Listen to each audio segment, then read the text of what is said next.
Hey guys, welcome to another edition of Animal Figure Hunter, and today we'll be taking a look at 4 figures of the vampire squid.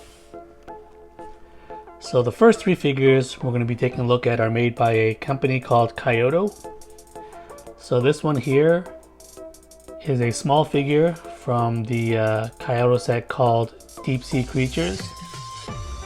So this is called a bottle cap figure, as the base is basically like a bottle cap.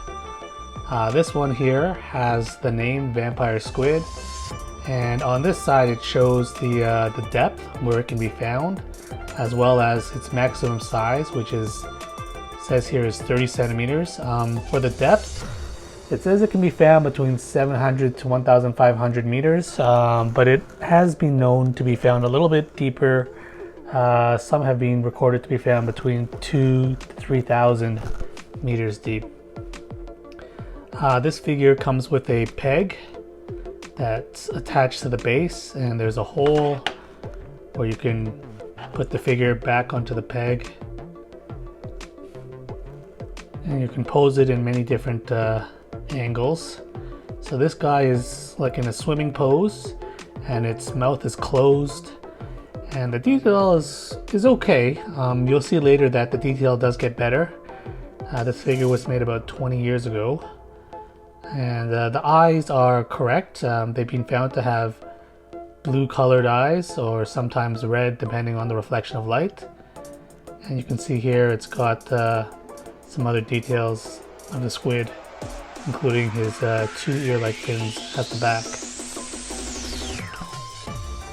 Alright, so Kaiyodo came out with another one a few years later, this guy here, and it's from the Atlas Anima 3D series.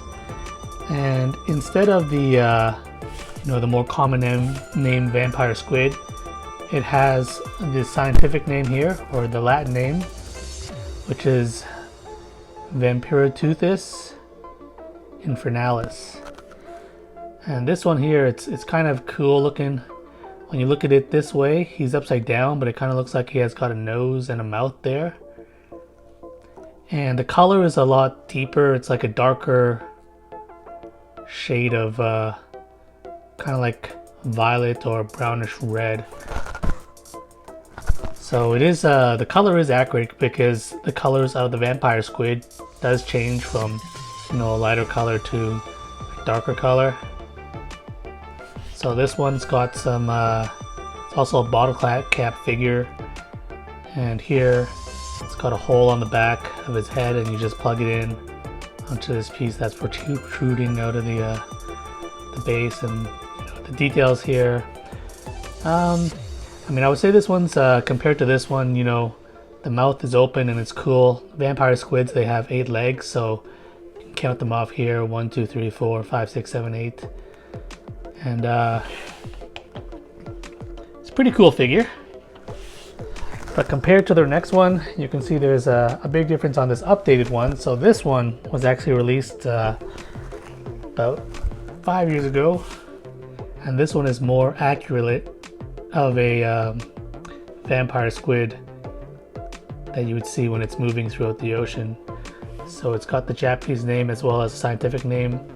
And this one, you can see the inside when it's open. It's got these spikes here on its legs. And the vampire squid, it's got a cool name, and the reason why it's called a vampire squid is because the webbing on its legs, it's kind of seen like a cloak, a cloak on a vampire. So that's where it gets its name from. And here you can see these tentacles are all attached by some webbing. So all 8 legs. And these ears, or actually, these fins that look like ears, are the vampire squid's main way of moving through the ocean. So it uses its 2 fins up top to propel itself through the water. So this was only available in select aquariums in Japan. So it's a pretty tough figure to find. And I would say it's probably the nicest of the 3 Kyoto figures in terms of, the look, and the base is quite cool. It's just like the rest of the figures. It's got a hole on the bottom and you can just stick it onto the peg. There you go.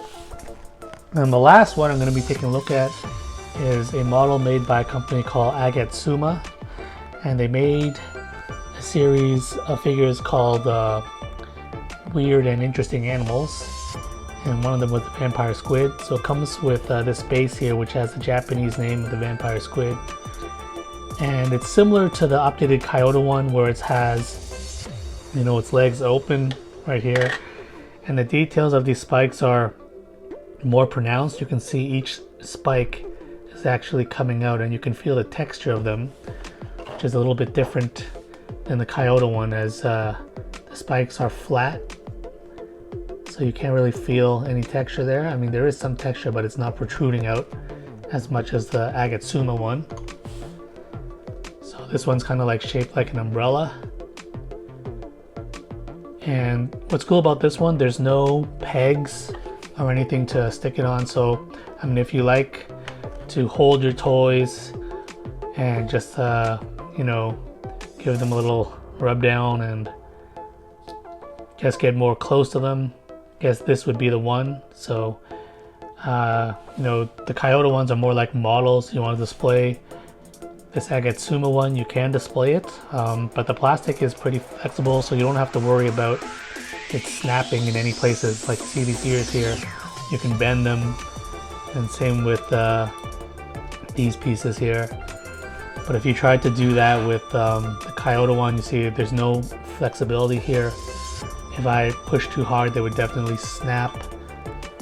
This one here is the same. It's kind of like harder plastic.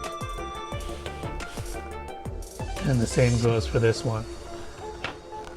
So these three are the vampire squid figures that I have. For me, of course, I like this one the best out of all three, just because of the detail and just the look of it. Just looks like a very nice professional quality model, just in a miniature scale. So that's awesome right there. All right, so if you like this video, please give me a thumbs up. Hope you liked it, and I'll see you guys in the next one.